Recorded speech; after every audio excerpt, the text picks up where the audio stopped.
You're listening to Combat Radio with Ethan Dettenmeyer, right here on LA Talk Radio.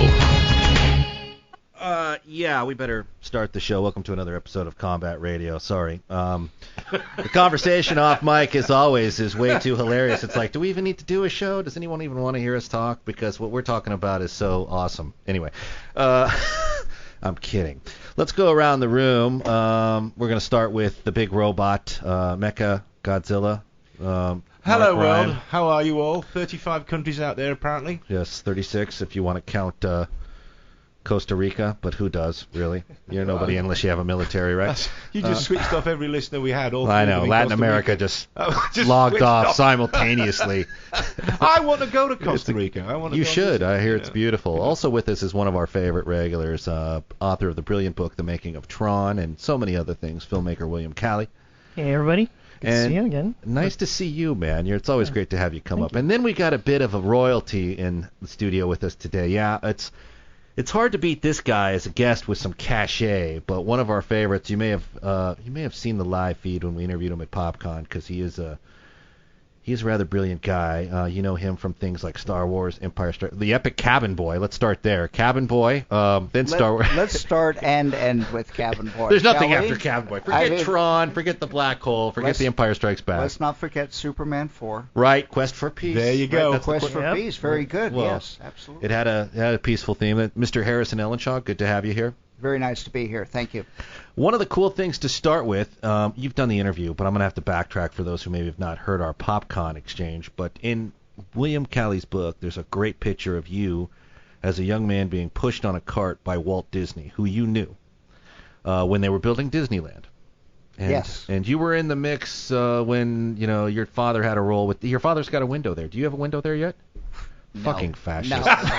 Jeez. Are you kidding? I'm starting a campaign to get you a window. Well, they see me coming and they charge me double just to get in. I doubt that's because I'm true, a troublemaker. Brother. But yeah, my father has a window. In fact, he has one of the original windows that were in there. And by window, if you see along Main Street, there are a number of windows that have names on them, similar to what people did in the late 1800s, 1900s.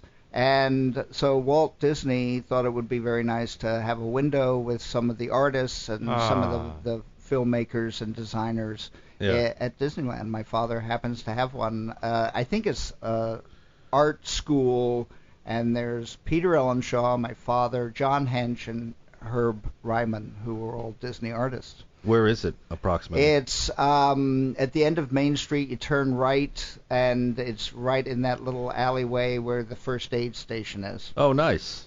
And it's up above, and it's kind of cool because nobody really sees it, and then you can show people when you take them around. Well, I'm down there all the time, depending on what kind of bender I tie on at the hotel before I go into the park. Do you? I can check into first aid very early. That way you take the monorail, so you don't have to drive over? No, I usually stumble in. It's Do more you? fun. Yeah. But, I asked you the question last time, and I think our audience would like to hear what your answer is. What do you think when you walk down Main Street now?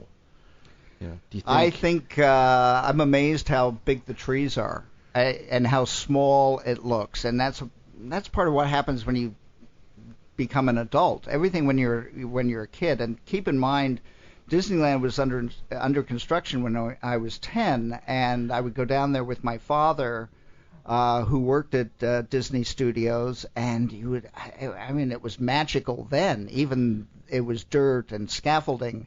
And the day that I rode on this railroad cart was when Walt Disney was down there. It was on a Sunday, and my father was always very enthused about. He had this kind of fascination with life and with things that Walt Disney had, and it was pretty cool because nothing wasn't interesting. It's kind of a double negative there, but. Here was Walt Disney walking around the park. Nobody was there. My father was there with my mother. And Walt comes up to me and looks at me, and I'm 10 years old, and says, "How'd you like to be the first one to take a ride on Disneyland Railroad?" And I'm going, "Yeah, great. Where's the train?" And he takes me over to this flat car sitting on some tracks. And he says, come on, climb on board. So I get on board, and I'm facing front, and I hear Walt Disney pushing the cart. My dad grabs his Rolleiflex camera from my mother. She was always put in charge of carrying the camera. Nice Right. relationship. And he snaps a picture, and Walt Disney is running along behind me, and I'm looking straight ahead, a little bit frightened, and I hear this man huffing and puffing, and I'm having this thought that... Did he stop for a smoke?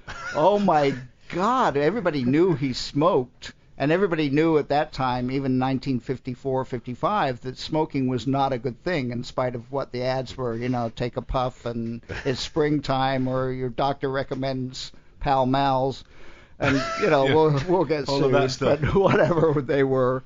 And I'm thinking... You're going to kill him.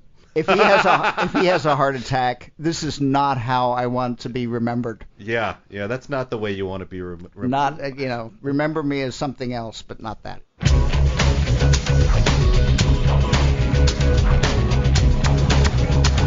You're listening to Combat Radio with Ethan Dettenmeyer, right here on LA Talk Radio.